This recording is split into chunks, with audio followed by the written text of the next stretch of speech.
Since I'm not going to be trading with players or interacting with them, I'm going to be trying to play the game as if I was alone. Welcome, ladies and gentlemen, to my Ironman series.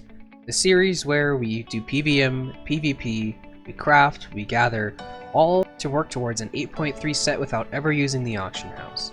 With a lot of discoveries made, and a lot of lives lost, this is how the story continues. What is up, you guys? My name is Wakusa. Welcome to the third episode of the Albion Online Ironman. You guys received the last episode so incredibly well. Thank you guys so much for all your support. So we have a couple things to talk about this episode. One of the things that we need to talk about, I got stupid lucky, and I mean stupid lucky, like 4 separate times this episode. So you might think that a couple of them are a little sketch, because I didn't actually get them all on recording, because I didn't expect to get quite as lucky as I did. However, we're going to go ahead and cover those in chronological order, along with some of the other things that also happened. So one of the things that I will note is that we did spend a lot of time in the Black Zone this episode. We got our island completely to tier 4 so we could craft everything that we needed and process all the materials, so now if I die, it's more of a time commitment rather than a resource commitment. And since we can gather everything that we need, it's not a big deal. But my problem with going into the Black Zone still remains the same, as having a mount is just kind of annoying. Running around with a mule, especially when it's my only mount, doesn't really sound ideal. So a lot of the times that I went into the Black Zone, actually almost every single time, I was on foot, which is pretty much a death sentence, and it did get me killed quite a few times. However, I was going around with the intention of trying to dive, and here comes the first time that I got really, really lucky. 2 minutes to clear this room and kill the boss. That's assuming that that was just... Are you serious?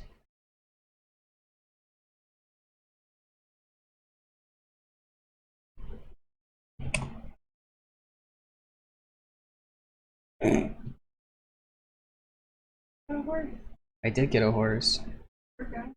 That's just fucking unfortunate. Oh my god. And there you have it. I ended up getting myself a horse absolutely free. That was just really lucky. Now, I wouldn't consider that to be unfair and unjustifiable as an Ironman trying to receive loot, mostly because you guys have no idea how many of these dungeons I went through. One of my death clips actually was because I went into a dungeon and the guy was way, way stronger than I was, and I just got completely dumpstered. So getting this kill made our lives a lot easier, because the horse is just so much faster than the mule, and it also makes gathering, doing dungeons in the yellow zone, everything like that, just so much easier and more accessible for me. And that's not the only thing that made dungeons more accessible for me, but we'll get to that.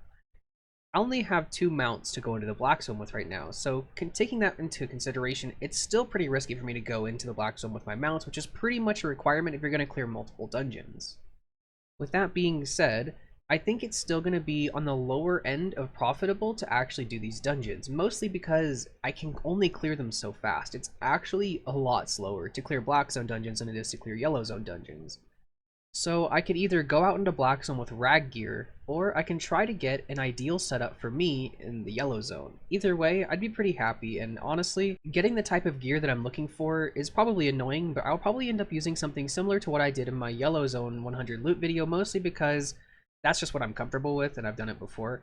And that consists of soldier boots for Wanderlust, Spectre Jacket for the fire so you get better damage, any type of cowl will be fine, probably a Scholar Cowl for the mana regen, a Bloodletter for the mobility and the damage, and it's just the most familiar weapon that I have since I've used it so much on my other account, and the Offhand, which can be replaced with a Torch, a Mistcaller, a Taproot, pretty much anything, but I just want to get an ideal setup for clearing dungeons in yellow. It'll still take a long time to do what I want to do, but I think it would just be more enjoyable and easier if I was more familiar with the type of gear that I was using. And that will bring us to the second time that I got lucky, and I will go ahead and leave some live commentary. I don't actually have footage of the legitimate thing itself happening, but this is what I got. Is that seriously what I need? Did I get it first try? I did! Oh my god, yes. That is so good. Hell yeah. Awesome, dude. And that allowed us to craft the Hellion Jacket, which basically gave us a life leech aura that allows us to increase our sustain and our DPS at the same time in dungeons, even with low tier gear. And that was a pretty good roll of a 1 in 9, but we still have 2 more things to go over that will make this a lot easier on us. I've been experimenting with a few different weapons. The dual daggers are great and everything, but the energy sustain is just really bad. The damage is okay, it has a good assassination ability which lets me one-shot a mob, but realistically I'm here to kill all the mobs at the same time for faster speed. The Frost Staff was actually pretty decent. I ended up pulling, I think it was close to 7 dungeons per hour with this staff, which is pretty good overall considering it's 5.1. However, there's just nothing really in my arsenal right now that really lets me burn through dungeons. Until now.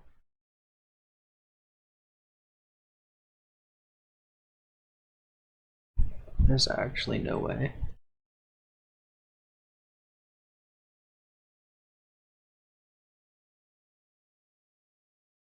9 different things.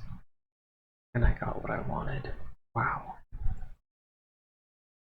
I apologize for what was basically ASMR, but my girlfriend was asleep and it was like 5 in the morning, and I ended up getting the Debole, which is the artifact you need to make the Bloodletter on my very first attempt again. So now we have the Hellion Jacket, we have the cowl that we need. Ideally, we could get a cape if we really put some time into it, but we'll see about that.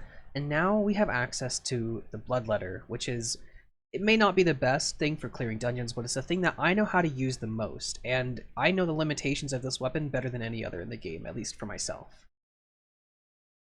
And for those of you who don't actually use daggers very often, I'm going to show you one of the most useful things about the Bloodletter is that, you know, it has the typical dagger abilities where you have the swipe, you have the blades, but the assassination stab, which is really, really strong, basically it's really, really useful because it not only lets you do a ton of damage to enemies below 40%, but it also lowers your cooldowns.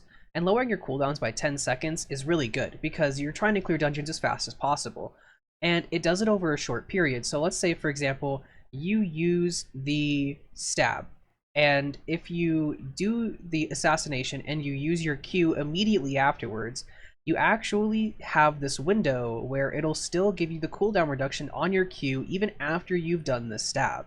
So you can use the stab and then Q almost immediately again for some extra damage. This is done because the cooldown of the Q starts as soon as you press the button, not when the animation is finished. Now, one of my next plans is to get the Thetford Cape. The Thetford Cape will be pretty easy for me to get. Basically, I just need 3,400 faction points, which I believe, if I remember I did the math correctly, it'll be like 6 or 7 dungeons, or maybe like close to an hour's worth of dungeons. As long as I don't die in the open world, it'll be pretty easy for me to get the faction points I need to make the Thetford Cape, which will do pretty good. I would go for Limhurst, but I don't actually need the Limhurst Cape if I'm using the Scholar Cowl. So overall, my main goal right now is to secure a cape, because we already have the other slot taken care of. Yes, yes. So at this point, we pretty much have all the gear that we need for our setup for clearing dungeons. I don't really want to clear like 100+ hours of dungeons because it doesn't really sound very interesting to me, but it's something that probably needs to be done anyway. And since I do have a setup that I actually know how to use, it's going to be a lot faster. And honestly, once I get this Bloodletter upgraded to 4.3, which shouldn't take actually more than a few hours, it'll probably speed the process up by a lot. And I'll have to test it to see just how fast I clear these dungeons, but since I have these tier 7 soldier boots, I probably need to go ahead and make myself some tier 4s so I can start getting spec in them. So I now have motivation to make the blacksmith's forge, which will take a bunch of stone blocks, but I can easily get that done over the course of maybe an hour or two. So I'm going to be doing that, and other than that, we just have a lot of dungeon content to go through. I mean, this is something that we knew was going to happen eventually anyway, and the last 2 episodes, we ended up doing dungeons, we did gathering, we did PvP, and now we're probably going to go back to dungeons again. I have no idea how many I'm going to do in this next episode, but I feel like it's going to be a lot, so stay tuned for that. I've also been kind of slowing down on the content, mostly because I've been playing other games. I'm playing a lot of Age of Empires 2 right now, and if you guys have interest in seeing other types of content from other games, let me know. I don't usually record other games that I play, and honestly, these days I'm hardly recording Albion because I just forget to do it. So if you guys like to see anything else, let me know, and I'll see what I can do. And with that being said, I hope you guys enjoy the content. If there's anything I can do to improve, let me know, and I hope to see you guys again soon with another video.